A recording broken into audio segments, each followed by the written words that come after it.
ખેડૂત ભાઈઓ, આજના આપણા આ વિશેષ એપિસોડમાં આપણે ચર્ચા કરીશું આપણી ઉપજ જે ઘઉં છે વીતેલી સિઝનના થોડા ઘણા આપણી પાસે જે કાંઈ સંગ્રહિત હોય ખેડૂત સમુદાય પાસે એ ઘઉંના બજારમાં છેલ્લા લગભગ 20 દિવસથી સામાન્ય રૂપમાં જે સુધારો બની રહ્યો હતો એ સુધારા પછી સરકારે આ સુધારાને વધતો અટકાવવા માટે જે નિર્ણય કર્યો છે એ નિર્ણય અને એ નિર્ણયની અસર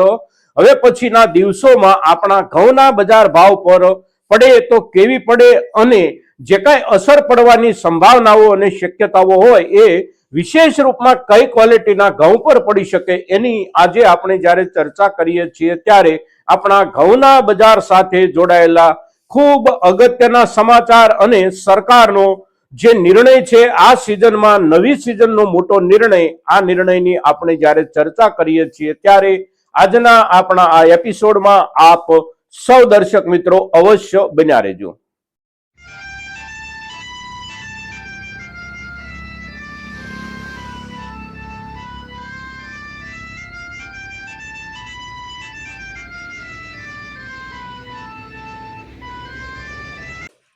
નમસ્કાર ખેડૂત મિત્રો, જય કિસાન, જય ભારત. ખેડૂત ભાઈઓ, આજે જે આપણે ચર્ચા કરીએ છીએ એ ચર્ચા છે આપણા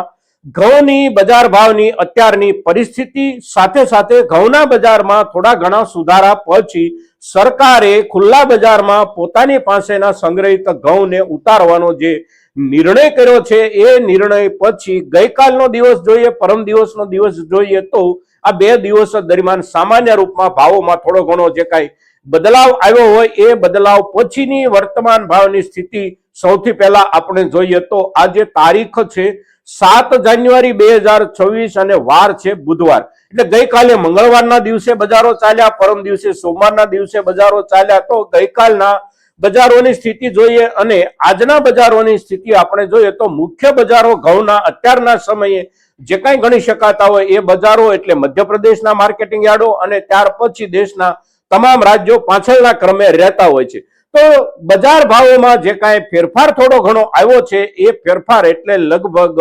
20 કિલોના હિસાબથી આપણે જોઈએ તો આપણી સામાન્ય ક્વોલિટી અને સામાન્ય કરતા થોડી નીચલા દરજ્જાની ક્વોલિટી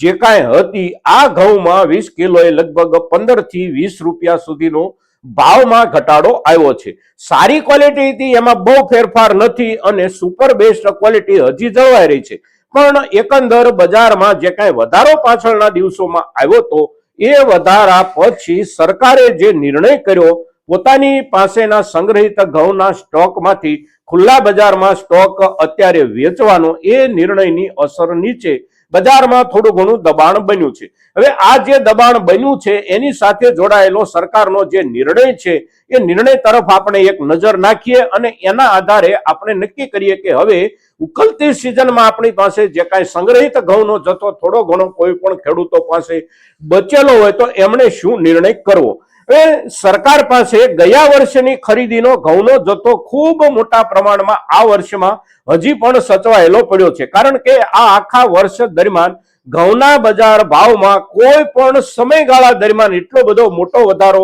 નથી આવી ગયો કે સરકાર માટે ભાવ વધારાના નામનું એક ચિંતાનું કારણ ઊભું થાય અને તેથી સરકારે વચ્ચે વચ્ચે થોડા ઘઉં જરૂરિયાત પ્રમાણે માર્કેટમાં ઉતાર્યા હોય પણ મોટા પાયે સરકારી ઘઉંનો જથ્થો બજારમાં નથી આવ્યો અને સરકારને એટલા બધા ખરીદારો પણ નથી મળ્યા. એટલે ગયા વર્ષની સિઝનમાં સરકારે ઘઉં જે કાંઈ પ્રોક્યુરમેન્ટ સિસ્ટમ નીચે ખરીદ્યા હોય એ ખરીદેલા ઘઉંમાંથી મોટા ભાગનો ઘઉંનો જથ્થો સરકાર પાસે હજી પણ સચવાયેલો પડ્યો છે અને જાન્યુઆરી 1 2026ના દિવસના સ્ટોકના આંકડા આપણે જોઈએ તો લગભગ સરકાર પાસે સમગ્ર દેશના તમામ એફસીઆઈ એટલે કે ફૂડ કોર્પોરેશન ઓફ ઇન્ડિયાના ગોડાઉનોમાં જે જથ્થો પડ્યો છે એ જથ્થાનું માપ પ્રમાણ લગભગ 3 કરોડ અને 27 લાખ ટન જેટલા ઘઉં છે. હવે નવા ઘઉંની ખરીદી સરકારને જે કાંઈ નવી સિઝનની કરવાની થતી હોય એ ખરીદી એટલે એપ્રિલ મહિનાની 1, 2 કે 5 તારીખથી સરકાર ખરીદી શરૂ કરતી હોય છે અને એપ્રિલ મહિનાને હવે 3 મહિના બાકી રહ્યા છે, જાન્યુઆરી, ફેબ્રુઆરી અને માર્ચ. અને ત્યાર પછી નવી સિઝનના ઘઉં સરકારે ખરીદવાના થશે અને સરકારે જ્યારે ઘઉં ખરીદવાના થાય નવી સિઝનના ત્યાર પહેલા જૂનો જે કાંઈ સ્ટોક હોય એમાંથી શક્ય તેટલો સ્ટોક સરકાર ખાલી કરતી હોય છે દર વર્ષે. પણ આ આખા વર્ષ દરમિયાન સરકારના જૂના સ્ટોકમાંથી બહુ જાજા ઘઉં ઓછા નથી થયા. પરિણામે સરકાર પાસે ખૂબ મોટા જથ્થામાં હજી પણ ઘઉંનો સ્ટોક જળવાયેલો પડ્યો છે. હવે સરકાર પાસે બફર સ્ટોક જે કાંઈ હોવો જોઈએ એના મિનિમમ આંકડાઓ એટલે કે ઓછામાં ઓછા જથ્થાના આંકડાઓ જે કાંઈ છે એ ઓછામાં ઓછો જથ્થો એટલે 1,30,00,000 ટન ઘઉં સરકાર પાસે હોવા જોઈએ એવો સરકારનો એક નિયમ છે કાયમ માટે ઘઉંની સંગ્રહની મર્યાદાનો. એના કરતા આ વર્ષે હજી પણ બમણા જથ્થામાં સરકાર પાસે ઘઉં પડેલા છે. ગયા મહિનામાં એટલે કે ડિસેમ્બર મહિનાની શરૂઆતમાં અને ત્યાર પહેલાના નવેમ્બર મહિનામાં સરકારે 2-3 વખત ટેન્ડરો મૂક્યા અને વેચવાનો પ્રયાસ કર્યો. સરકારનો નિર્ણય જે તે સમયે લગભગ 30 લાખ ટન ઘઉં ખુલ્લા બજારમાં વેચવાનો પ્લાન હતો, પણ એમાં સરકારને બહુ સફળતા એટલા માટે ન મળી કે બજારમાં ઘઉંના ભાવ બહુ ઊંચા નહોતા અને તેથી કંપનીઓએ સરકારી ઘઉં બહુ ઓછામાં ઓછા ખરીદ્યા. સરકારનો એ સમયનો જે નિર્ણય નવેમ્બર ડિસેમ્બર મહિનામાં જે હતો એ લગભગ 30 લાખ ટન ઘઉં ઓપન માર્કેટમાં વેચવાનો સરકારનો નિર્ણય હતો, પણ માત્ર 5.5 લાખ ટન ઘઉં વેચાયા સરકારના અને મોટાભાગના ટેન્ડરો ભરાયા વિનાના રહી ગયા. હવે ઘઉંના ભાવમાં જ્યારે વધારાની શરૂઆત થઈ ડિસેમ્બર મહિનાના બીજા પખવાડિયામાં, એ વધારા પછી સરકારે જે નિર્ણય કર્યો એ નિર્ણયના આધારે હવે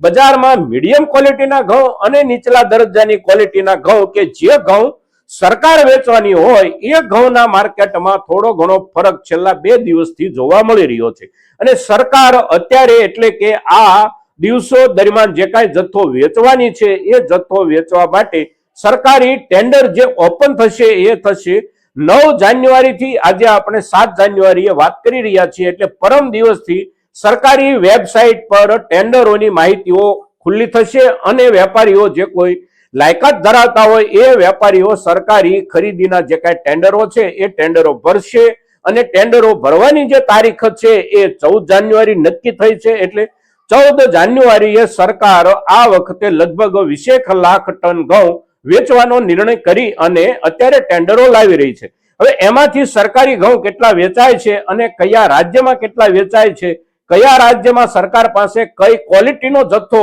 અત્યારે વેચવા માટે આવી રહ્યો છે, એના આધારે સરકારી ઘઉંની ખરીદી વેપારીઓ કરશે. સરકારે જે